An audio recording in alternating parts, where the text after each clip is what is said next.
Tonight I want to start by acknowledging that this is Gadigal land, that we are honoured to be built upon the land of the ancestors and draw from their people, past, future and present. And I'm also very happy to welcome Dietmar Müller back to the Macleay Museum to give a talk about this new and absolutely fabulous project, which I'm also going to learn about, so I'm not going to say anything about it because I don't know yet. So thank you very much, Dietmar. Really looking forward to it. Thanks for the introduction. It's a pleasure to be here this evening. My plan is to present a light-hearted version of our Virtual Observatory project, Deep Time Travel in the Pacific. And I'm not sure that you all know, the reason why the talk is Pacific focused is because of this wonderful photo exhibition. So once we are done with the talk, perhaps you should all have a look at the exhibit and at the Pacific photos that travel less deeply in time than we will immediately now. Dietmar Müller and the EarthByte, I thought that reminds me a little bit of Paul Kelly and the Messages. Now I'm a big Paul Kelly fan. It was just pointed out to me that there are other analogies that could be used, but I think we'll stick to this one. I even have some animations with sounds, but I didn't bring my own guitar. Now, in the lead-up to this talk, I was asked the question, why do you have a telephone box in that picture? And this question was posed by a Frenchman. And so that got me thinking about the cultural divide that the English Channel apparently still represents. Despite planes, the Eurotunnel, fast trains, there's still a blockage here of a culture that's generated on one side of the channel that doesn't seem to penetrate the other side. And so I did a little bit of research on the internet, also trying to fill this gap. And so why is there a telephone box in that picture? It's actually a special type of telephone box. It's called a police box. And it was originally introduced in the US and only a little bit later, in the early 1900s, to the English police. So this is a very typical photo of a policeman staying in contact with police headquarters. And that's what police boxes were used for at that time. Now, these police boxes inspired the TARDIS. Now, TARDIS is an acronym that stands for Time and Relative Dimension in Space. And the TARDIS is a time-traveling machine that is used by Doctor Who. And it is much bigger in the inside than the outside. In fact, if you type this phrase into your favorite search engine, Doctor Who will come up as and the TARDIS as the first entry. But as I was doing my internet research, I noticed that this concept was perhaps inspired by something else. And so I found, in fact, the original Mini was also supposed to be far bigger inside than the outside, with its 56 horsepower engine and immense comfort, much more than you would think. And so there's perhaps a connection that some might not be aware of. Okay, now, in fact, I found more evidence that in fact there's a connection across the channel. In fact, there's one particular episode that is about time travel to Arles in 1890, where Doctor Who is inspired by an ominous figure in one of Vincent van Gogh's paintings, and they travel back in time to find out, what Van Gogh might have seen. Actually, something happened to my sound there. I'm not sure what it is. It must have disappeared. Anyway, so the TARDIS in action. This is an opening scene of Doctor Who for those of you who still don't have much of an idea of what the TARDIS does. And here time travels through deep space and time. And so this is in fact the opening of the new, soon-to-come series that will have Peter Capaldi as Doctor Who. Now, for those of you who also don't know who Peter Capaldi is, many of us, I'm sure, have followed in the TV series The Thick of It. And so all those of us, who are familiar with him will no doubt look forward to him playing Doctor Who. And if I had my sound, then we would hear him announcing him being Doctor Who here, but my sound's disappeared. Now, back to more serious aspects of the virtual observatories. They have for many years revolutionized astronomy by giving people anywhere in the world access to space travel into deep space. But what about time travel? I mean, we've recently heard that the discovery of gravity waves, in fact, gives astronomers an idea for maybe how to travel all the way back to the Big Bang and understand what happened over 13 billion years ago. But we don't just want to make inferences about what happened in the past. We actually want to travel into the geological past and understand what the planet looked like, not only at the surface, but also at depth, in fact, all the way to the core. And so the way we do this is we have something called the G-Plate software system. It's a free open source software that's being developed here at the University of Sydney. It's been under development now for nearly 10 years. It's probably one of the most globally widespread and geo software systems. It's used in over 140 countries. It's been downloaded tens of thousands of times. And it allows you to turn geological and geophysical data into the ability to travel back into deep geological time. So what are the ingredients of deep time travel?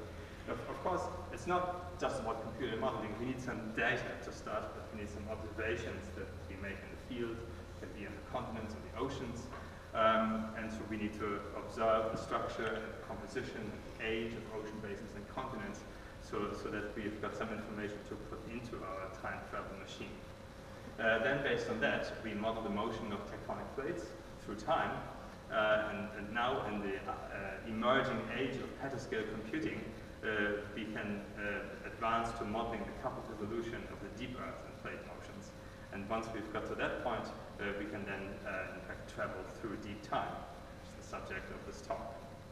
Now, because this talk is focused on the Pacific Ocean, the sorts of data that we need to populate these models obviously need to be collected in the ocean basins. So we have a long history with overseas collaborators to collect data, both in the Indian and Pacific Ocean, but I'll focus on images from the Pacific Ocean today. And so this is in fact the German research vessel Sonne, German collaborators at the University of Kiel. We had some collaborative cruises. So here's so first of all we need some rocks, because of course we will talk later about geophysically imaging the seafloor, but ultimately we need to have some rocks that we can analyze and tell us what the composition of the crust is and how old it is. So we do that by what's called chain sack dredging.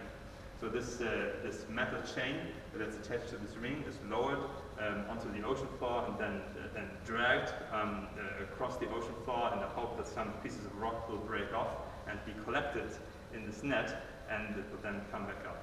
So this is not as straightforward as it sounds. Oftentimes the wire may break and countless dredges have been lost that are now sitting on the seafloor. But this was a lucky incident where a sack full of rocks that came up. And so that then allows the geologists to spread out these rocks and to hose them down and have a look what different sorts of rocks we actually find. They might be igneous rocks or sedimentary rocks. This is all from the area around the Cook Islands and the Van Inkel Plateau in the Southwest Pacific. And here there's some samples from the Danger Island troughs.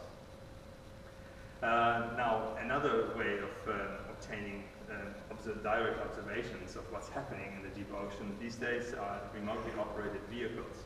And so they've provided some stunning images of what the seafloor actually looks like, what grows there, and even capturing eruptions of magma onto the seafloor in real time. And I'm going to show you just one video that was in fact shot by a remotely operated vehicle called Jason, that is run by the Woods Hole Oceanographic Institution in the US. And by sheer luck, when they were surveying this area that's pictured here on the upper left, there's the Tonga Trench, this is the Southwest Pacific, so Australia would be somewhere on the lower left here. So there's a volcano called the West Mata volcano that they captured on video erupting during this cruise in 2009. So that I'm not sure that you remember that there was quite a few newspaper headlines at the time about this.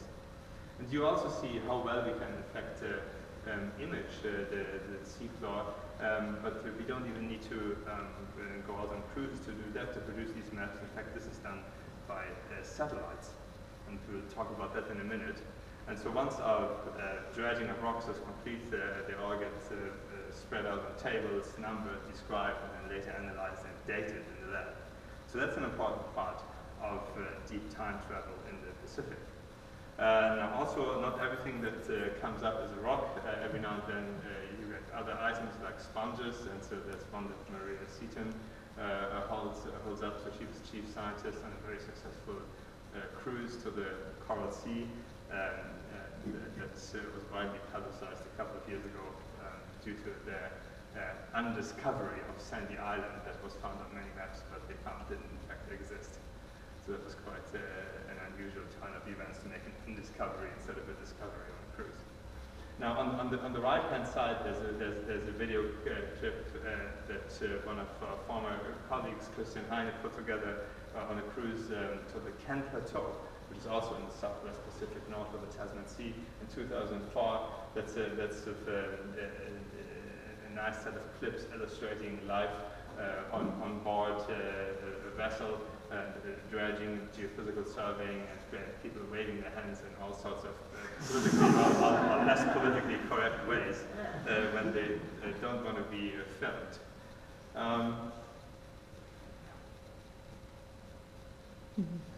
Now, these video clips mainly captured sunny days, but of course sometimes you're not so lucky, and even in the sunny Pacific, sometimes there's quite bad weather, which is captured in a short series of shots here.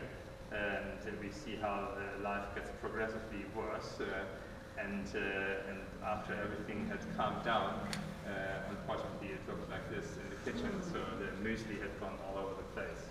And so that's all part of life on a vessel, trying to collect some information about the deep sea floor that's often up to 5 kilometers depth, so it's not that easy to do.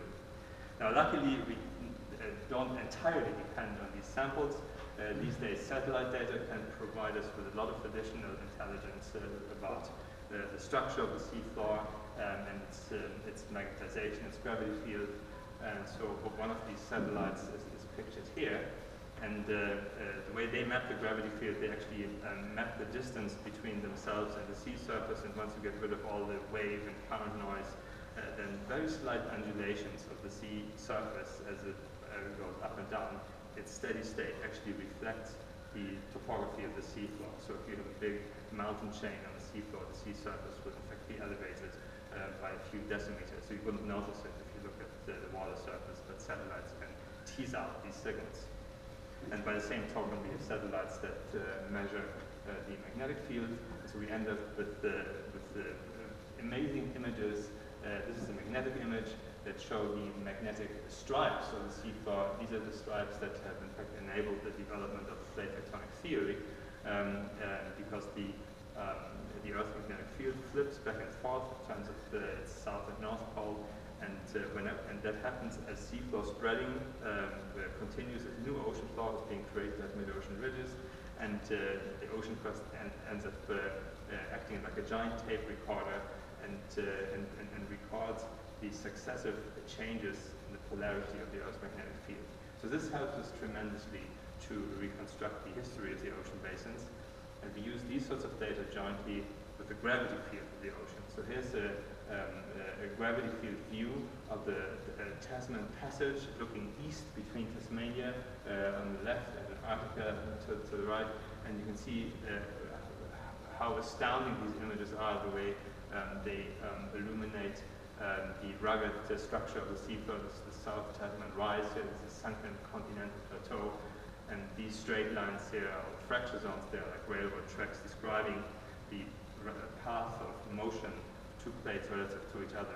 I'll show you a better image of that. That's an image of the northeast Pacific that shows some huge fracture zones here called the Murray, Pioneer, and Mendocino fracture zones, and they record the relative motion between the Pacific plate and another plate that is called the Farallon plate, which is now no longer there. It's in fact been subducted, recycled back into the mantle along this trench bordering North America. So North America is just here, that's Alaska, and here's the Aleutian Trench.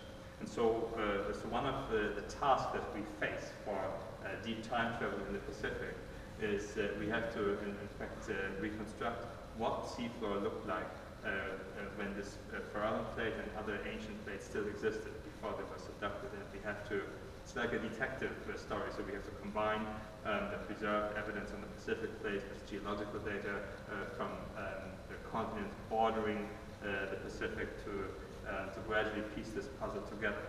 So here's a computer animation of the Southwest Pacific that one of my PhD students, Sabin Zahirovic, put together. I think Sabin's not here because he's busy at another talk that's also happening at the moment. We just watch that again. So what we're looking at here is we're looking at various bits and pieces of Southeast Asia. You recognize Borneo here, and there's India, and it's crashing into Eurasia. So we've here reconstructed the motion of these blocks and pieces and continents, and the way we've filled in the ocean basins, these colors denote the age of the ocean floor. So red colors denote very young ocean floor, whereas the greens and blues here represent progressively older ocean floors. So this is the very deep abyssal plain in the West Pacific that would be between 5 and 6 kilometers deep. And so we then use ultimately the relationship between the age and the depth of the ocean basins to create, to turn these age maps into maps of the topography and the paleo, the ancient topography of the ocean basins. So if we now go one step further, and here's an animation produced by Nicolas Flamand, who's in the audience. And so he's combined a few different aspects. So we probably have to look at this animation at least twice to understand what's shown. So the colors here, again, denote the age of the ocean floor. And we are looking at the geological reconstruction age up here. So we're starting in the Cretaceous period, about 84 million years ago. And this sort of mottled, semi-transparent area in the middle represents that area of the Pacific that we can look at today, that is preserved today. And all those regions that look less mottled around here, this is all ocean floor that's now subducted that we have reconstructed based on the preserved information here. And so there are several other plates that existed in the past that no longer exist today. And so that includes the Farallon plate that's being subducted here, and the black lines indicate plate boundaries. So these are all mid-ocean ridges where the Farallon plate, the Cooler plate, the Izanagi plate, and the Phoenix plate down here, they all move away from the Pacific, and as the Pacific plate grows and grows through time. And so at the same time, the bluish and beige and greenish colors correspond to the topography of the continents along marginal basins and along the Pacific. Here the continents bordering the Tasman Sea and the Philippine Sea will open up there in just a minute. There it is, just on the edge of this animation. Okay, so now our next step is to take these paleo-age maps of the ocean basins and turn them into paleogeographic depth maps. And that's what we've done here. And so now we see the continents moving in gray. So we've taken a photography of the continents to focus on the Pacific Ocean basin here. And the colors, in this case, denote the depth of the ocean basins. Because there's a straightforward relationship between depth and age, we've now managed to reconstruct all the mid-ocean ridges that are relatively shallow, so they're merely at 2,500 meters water depth, as opposed to the abyssal plains that are in this animation as deep as 5.4 kilometers, and they're the dark bluish colors. And so one has to watch this animation a few times to get the hang of all the different things that are happening here. And so we're starting in the very early Cretaceous period at 140 million years. You see a triangle in the middle. So that's actually the young Pacific plate that started out as a tiny triangle. It's surrounded by larger plates that all got subducted as time went by. And of course today, these are all gone and mostly gone, and we are mainly left with the Pacific plate itself and some fragmented remnants of the Farallon Plate, which is the Cocos Plate here, and the Nazca Plate. Then at the same time, there was a large ocean basin here that's called the Tethys Ocean that existed in the Cretaceous. As Africa and India both converge upon Eurasia, this ocean basin that is mostly occupied by quite old and deep ocean crust is being recycled back into the mantle and disappears. And the modern Indian Ocean as we know it starts forming. At the same time, we also see a proto-Caribbean ocean opening in the Cretaceous that is then destroyed again by a large oceanic plateau that plows into the Caribbean and forces this early Caribbean ocean, of which not much is left now, being subducted, to be subducted. And so now what we have here in the Caribbean is mostly this very large plateau that made its way from the Pacific into this gap between the Americas at the time. So while we see the Americas moving to the west, we have the Atlantic Ocean opening here, and we see various so-called backyard basins, marginal basins. They're smaller ephemeral basins that open up and some are being destroyed again through time and along the edge of the Pacific. So this puts us in a position now to understand quite well how the surface plates are moving and how the ocean basin is evolving, how new crust is being generated and subducted through time. And of course these models, they evolve through time as new data are being assimilated into these reconstructions. So every year they become more elaborate with more details shown in particular regions. But now we want to go beyond that. We want to travel to the core. And as some of you might know, there is a famous or perhaps not so famous movie called The Core from 2003. And that is all about drilling to the core to set off nuclear explosions to restart core rotation, which some bad guys stopped, I think. That was kind of the storyline. And so that's quite interesting. If we watch this again, it's just a short clip here. You see these guys traveling through the mantle. There's quite a lot of space in the mantle here between big crystals, you know. And not surprisingly, there are whole web pages written up about how much of the science is wrong in this movie. So, for example, the pressure is about 3.5 million times the pressure at the Earth's surface at the core mantle boundary, and the temperature is in the range of 3 to 4,000 degrees. So I actually looked this up today, and there was a science paper published in January this year in which they found that the temperature is actually lower than people thought, and it was merely 3,250 degrees Celsius, which seems quite low to the authors. Now, sadly, for the people traveling in this vehicle in the car, they still would have a hard time making it to the core mantle boundary.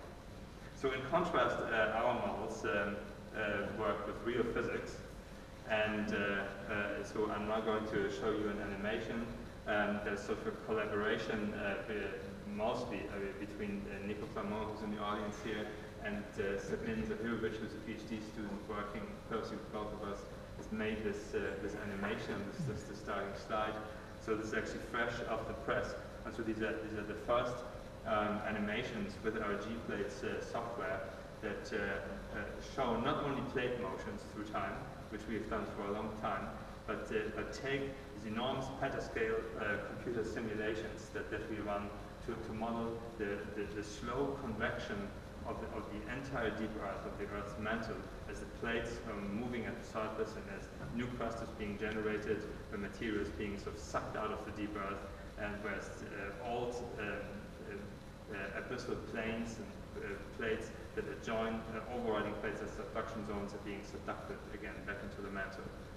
And so this large washing machine that the mantle pad represents, so we model that in these enormous computer simulations, and we take the output and put it back into our G-Plate software together with our plate motion model. And so you see here the simulation starts at 230 million years ago,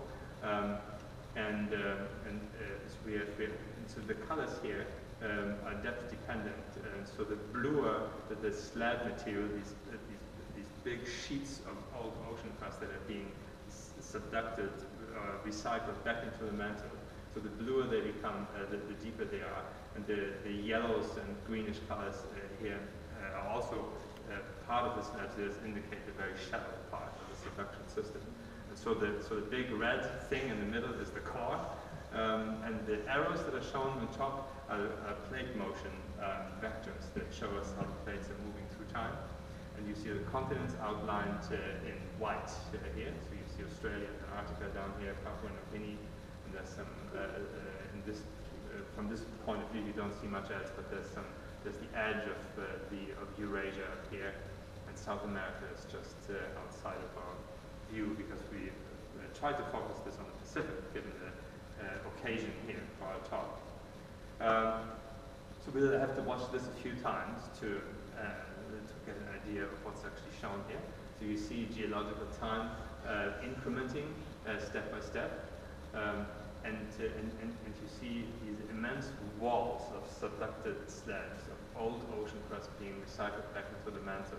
And so they're increasing in size, and they're reaching the climatic boundary, and they are ultimately spreading out on the core, and they're being folded. There you see these giant folds as the material folds on top of itself as it's accumulating on the climatic boundary. So what's not shown here is this giant flux of material towards the core that initiates a counterflow upwards, and which is also captured in these models, but it's not highlighted here. And so the reason that we in fact have a big mantle upwelling in the Pacific that makes the Pacific a little bit shallower and quite hot and volcanic in many places is related to this giant upwelling that we're not showing here. That's a return flow, a response to all this old oceanic plate material that we are stuffing back into the mantle here. So, so we have the Pacific plate in the middle here, but it's mainly the old ancient plates that are no longer there today. The Farallon and the so-called Izanagi plate that are bordering Japan, Korea, etc., that are being subducted here. And there's the so-called Phoenix plate that's being subducted underneath Antarctica. So that's just a focus on the interaction between the surface plates and the mantle evolution, because that's what makes this animation interesting. We are not just looking at the plates or what's happening in the mantle, we are looking at both at the same time. And so if you focus on Australia, for example, you notice that Australia, because it's located right next to Antarctica, at the time when Gondwana still existed, which is when we start, as part of the supercontinent Pangaea, most of which you can't see from this angle. It's all on the other side of the Earth. And so then we have spreading starting here.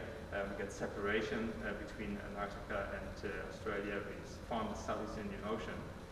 And now Australia starts migrating towards an enormous slab burial ground. There are all these slabs, these ancient oceanic plates that have been recycled back into the mantle. And because there's an intersection here between the Pacific realm and the so-called Tethyan or Indian Ocean realm, there are several subduction zones and sinking slabs that are all coming together in this region. So there's an enormous amount of material sinking in the mantle in this region up here. And what Australia is doing, and we can see that very well in this animation, is that they're starting over relatively neutral ground here. It straddles the slabs that we call the Gondwanaland slabs, because that's the subduction that once happened along the eastern edge of Gondwanaland. But then it moves away from this giant wall of slabs that once bordered the eastern edge of Gondwanaland, which this is here. And Australia sort of moves past this edge and moves towards this enormous intersection of different slabs in Southeast Asia, where a lot more material is sinking and more recently subducted material than here. And so we'll have a look in the next two slides what this actually means. So if we consider Australia's topography for a moment, right? So this is Australia as one version of Australia as a simple bathymetric and topographic map as we all know it. Now, what we're going to do now, we're going to consider what effect these giant mantle convection forces and Australia moving over the mantle have on the topography of Australia. And so this is an image of what we call dynamic topography. So it's that part of the surface topography that is driven by deep mantle flow. And the sort of mantle flow that we've just illustrated in the previous animation. And so what happens is in those parts of the surface that are overlying a region where a lot of slab material is sinking in the mantle, they get drawn down. And in other regions might be more neutrally buoyant or even get uplifted. Now we've just seen that it's only relatively recently that Australia has encroached this enormous slab burial ground in Southeast Asia. And so we'll see here, these blue colors are what we call negative dynamic topography. So the bluer it becomes here, the more Australia is being drawn down. And so we're now going to do a simple experiment. So we are going to ask the question, what would Australia look like if we were to take this force away? And you can see that there's variations of many hundred meters, right? And Australia is largely a flat-lying continent. Right? And so if we were to imagine a world in which the mantle is not convecting, or if Australia had not moved towards the Southeast Asian slab burial ground, then what Australia would look like, it would look like this. So this is Australia's topography without any mantle flow effect. And so we'll see that, virtually all of Australia's continental shelves would be exposed. And so some of them are just exposed, and some others are at several hundred meters elevation. And you'll notice especially the north of Australia, the Gulf of Carpentaria, the Arafura Sea, and the Timor Sea, they would all be exposed.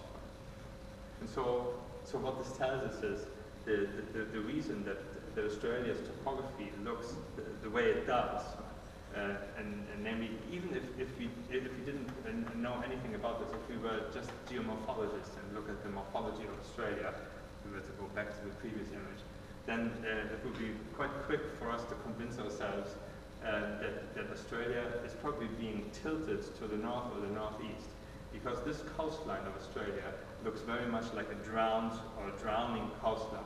There's lots of embayments, it's all very, very shallow here. There are no cliffs up here anywhere, right? So this very much looks like the sea encroaching onto a shallow, flat continent, whereas the south is the opposite. I mean, if you drive along the Great Ocean Road, have a look at any parts of these coastlines, mostly you find cliffs, mostly you find evidence for uplift, and this has been very well documented.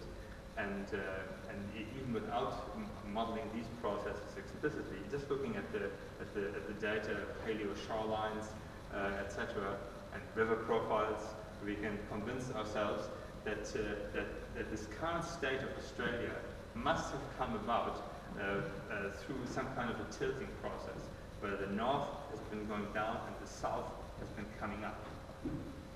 And so these computer models that we can now generate that combine plate tectonics with mantle convection put us in a position for the first time to properly understand this process.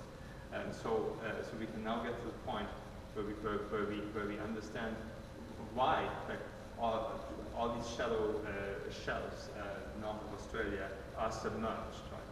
And it's not just a matter of global sea level change, right? And so this is a different process that's, even though there's also happening, right? But this is a process that is independent of global sea level change. It doesn't happen over a time period, over human time periods, over hundreds of thousands of years. These are very slow processes that happen over many hundreds, thousands, and millions of years. But if we just go back and consider this animation again, right? So then this puts the topography of Australia in a different light. As you probably never look at the topography of Australia the same way again after today. Because this animation will convince you that Australia, just a few tens of millions of years ago, was straddling sort of relatively neutral ground, just crossing a relatively small sinking slab volumes, but then the northern half of Australia cruise over this enormous intersection of subducting slabs, and that's what's drawn the northern edge of Australia down.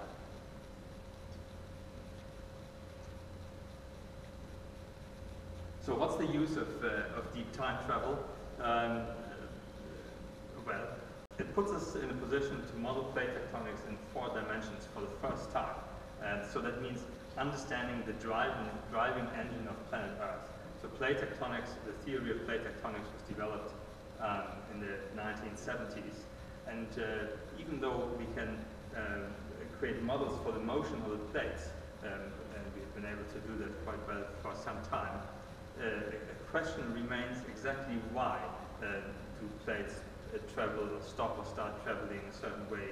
What are the driving forces that underlies this system of plates, and not only in terms of their motion, but also in terms of their elevation. Why are some continents relatively elevated, or some parts of continents? For example, if you look at South Africa, it's relatively elevated. It's not because there's a mountain chain there. The entire continent is quite elevated, and we think that also has something to do with the mantle flow. It's this giant return flow in the mantle that's in response to recycling all the subducted slab material that makes some continents much shallower than others. And so this puts us in a position to understand the physics of how the deep Earth is connected to the shallow Earth, to the surface, much better for the first time. And so that's in a way like a new plate tectonic revolution. So it puts us in the position to understand sea level change through time, not only because the volume of the ocean basins are changing and we have ice caps that are waxing and waning, but also because continents bob up and down over deep mantle currents. They sometimes behave like giant wobble boards that are floating over the convecting mantle, if you like. And it's a combination of all these forces that we are now very close to being able to model through time and to then understand how individual places, the coasts of continents or individual basins, why they subside or why they get uplifted at certain times during the evolution of the Earth.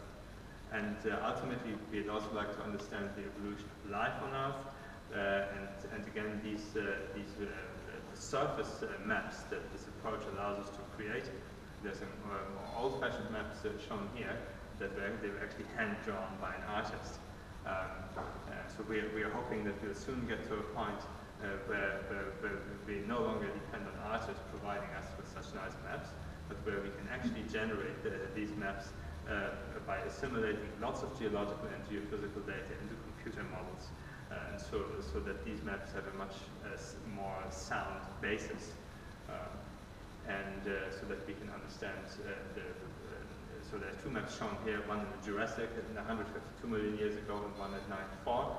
And so Pangaea starts dispersing here, and lots of the continents were flooded at this time, but we are not sure to what extent this was a function of global sea level rise, or to what extent individual plates might have been drawn down as they overrode subduction zones, just like Northern Australia is doing today. And we are pretty sure that this is the reason why there was this wonderful western seaway in North America, because as Pangaea was disintegrating, North America was moving west and overriding this giant slab that was sinking in the mantle. And later on it moved so far west that it moved out of the reach of this subducting slab again, and was able to rebound. And so we are hoping soon that we'll get to the point where we be able to generate computer models that will illuminate the evolution of surface topography and sea level, regional and global sea level rise and change much better. So that brings me to the end of my talk. Of course, none of this would have been possible without the awesome EarthByte Group. Many of the EarthByters are here.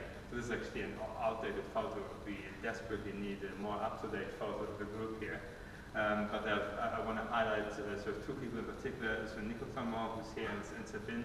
They've particularly provided a lot of inspiration and animations and images and a lot of the background work for what I've shown here.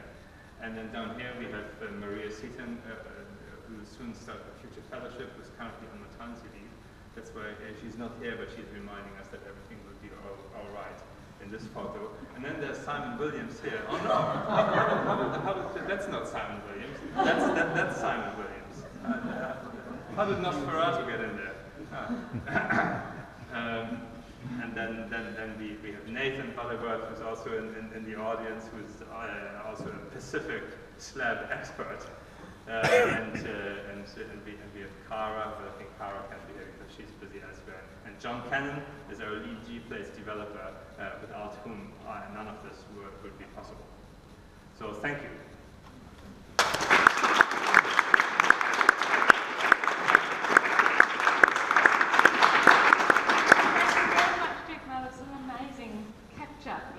Both technologically and physically to get that time into one space. And I realised there's another connection with the Macleay in that when William John Macleay lived at Elizabeth Bay House and the Challenger arrived in Sydney after mapping the ocean floors for one of the first times, they gave a variety of specimens to William John, which are on display here. But the amount, if Moseley could time travel to anywhere, I am sure it would be with your group to see the potential of what he saw then, to be able to see just in these short 110 years how much has been learnt.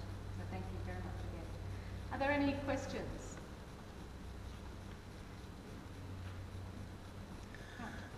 There was a program on a couple of months ago, I think now, a geologist like yourself, talking about the evolution of the Earth and so on. And he had some animations as well. And I was just wondering, are there other groups doing this kind of thing? Obviously, he had the BBC onto it. I don't know, he was an English geographer. I don't know if anybody else saw it. I was more interested in the material than in the presenter, I'm afraid. Are there other groups doing this kind of thing? That's my question. Well, I don't think there's any other group doing it quite as thoroughly as we're doing, with the exception of our close collaborators. We collaborate very closely with a group at Caltech, and they're working on this with us.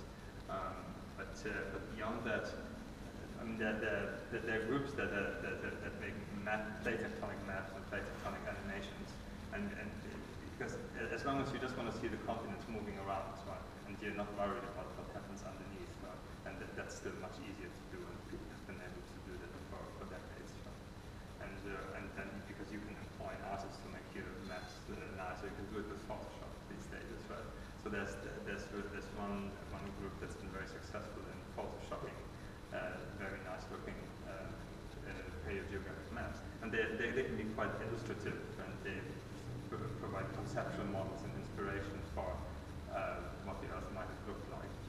And they're broadly based on what we know about the geology of different continents, but they are not based on physics, how the Earth actually works. So we're trying to advance it to a level where we understand or couple the physics of plate motion, plate deformation with the physics of map convection, and produce self-consistent models that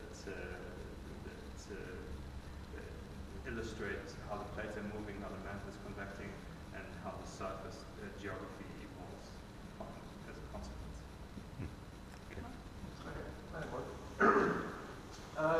I'm not sure if this is entirely explained. What are the limits on going back, and can we go forward? No, they're both good questions. Because as we go back, the geological record becomes more and more sparse. So first we get to a point where all ocean floor that is now preserved no longer exists. That happens in the Jurassic sometime around 180 million years. So as soon as we go back beyond that time, we entirely depend on data from the continents. And so it becomes somewhat harder to make inferences about how ocean basins develop. We can still get a broad picture because if we know that two continents moved apart from each other, then we know an ocean basin must have been created in between, and we can use the rules of plate tectonics that we have developed from looking at the more recent world to take a guess at how the ocean basin might be evolved. We know that sea plus spreading is mostly symmetric, so we know that two ridge flanks must have been created. And if we know the rate at which the continents have moved apart, it gives us the rate of sea plus spreading. So we can make reasonable models in those cases. And then when two continents converge again, then we know that ocean basin must have been destroyed. So then we have to take a guess which flank disappeared first. But usually there are rocks preserved on the adjacent continents, the so-called overriding plates, the ones that stay on top, because they're the volcanic arcs, and oftentimes they're bits and pieces of volcanic rocks or even ocean crust that has been abducted or shoved on top of the continent. They're preserved and give us glimpses into what was once there. So it can be done going back through time, but it becomes harder. And so we actually have a big project underway that will first extend our reconstructions and this entire workflow we can implement into the plates back to through the entire Phanerozoic, so back to 650 million years. And then we will try to, in fact, go back to about 2 billion years. But of course, as I say, our knowledge of which plates existed and what they look like becomes more and more fragmentary. But people are working quite hard on identifying all the different continents that may have existed at the time. And it's especially important for Australia because much of Australia's geology is so old, especially the western 2/3. And so we have a special project where we're trying to figure out what Australia and the surrounding continents might have looked like from 2 billion years ago to 500 million years ago, something like that. So yes, it can be done. And then beyond that, so the answer to your question is 2 billion, maybe, but beyond that, so you can just create conceptual models of what the Earth might have looked like. So then the future, yes. In fact, I know there's a person at Monash University who wants to do that as part of an Australian Research Council supported project that he's writing a proposal for, and he wants to work with us. And so if his project is getting funded, then we will be spending some time trying to model the future. So that's also interesting because there are several different conceptual models around what might happen in the future. For example, will the Pacific get bigger and bigger and bigger, and will subduction start along the coasts of the Atlantic on one side or the other? There was a paper published 2 or 3 years ago where a claim was made that subduction along Brazil was imminent, but then that was retracted recently, so it's not so fast. So people have tried to do it, and so in some reconstructions, then the subduction will start along, let's say, the western flank of the Atlantic, and then the Atlantic will be gradually consumed. But then totally different scenarios for that not to happen in the Atlantic. It's just become bigger and bigger and bigger and become the new Pacific Ocean, and for the Pacific to close. And at the moment, we don't know which one it's going to be. This process requires energy. Where does it ultimately come from? Is it the turning and the heat from the core? But does it over time diminish and eventually come to a stop? Oh, it does diminish. So in the convection is thought to have been much more vigorous during the early Earth and the Archean period. And so yes, so there's a combination of the gradual heat loss of the Earth that dates back to the initial accretion of the Earth, and then there's of course radioactive decay that provides additional heat, and there's radioactive elements dispersed throughout the mantle, and yes, so those two sources, but it will gradually decline. So if we would be around, a few 100 million years from now, I guess the whole process will slow down somewhat. Yes.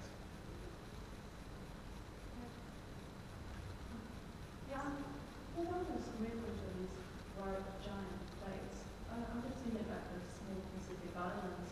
Are they fragile in all this movement and that their existence is determined by the movement of the plates, or is that a separate?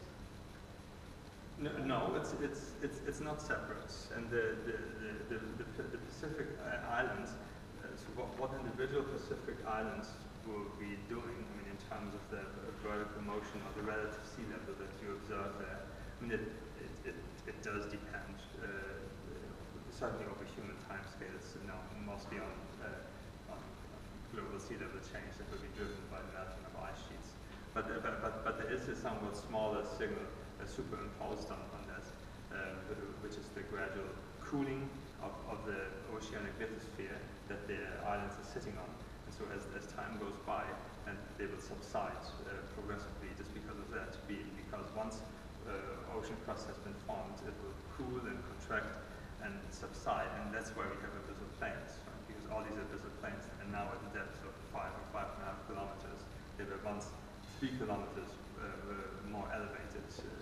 In fact, the Pacific Ocean basin is virtually littered with so-called geos, which are flat-topped seamounts. So they were once islands, so they were once within the reach of the wave base, and that's why they have a flat top.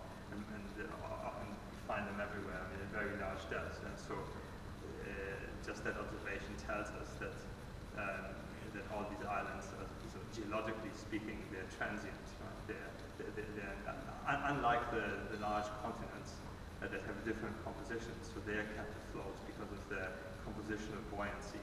But those islands, because it's all the same oceanic basalt mostly that they're made up of, and it will all just cool and contract, and ultimately, if we think of the process over millions of years, then the islands that we know now will all be sunken islands, but there might perhaps be new islands, that will form by means of new volcanic eruptions.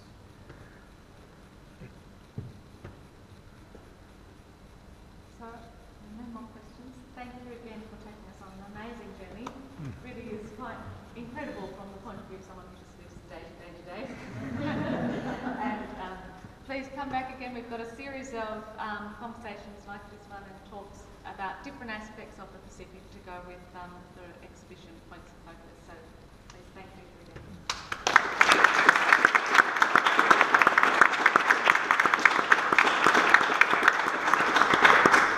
Thanks for the invite. It was a great pleasure to be here.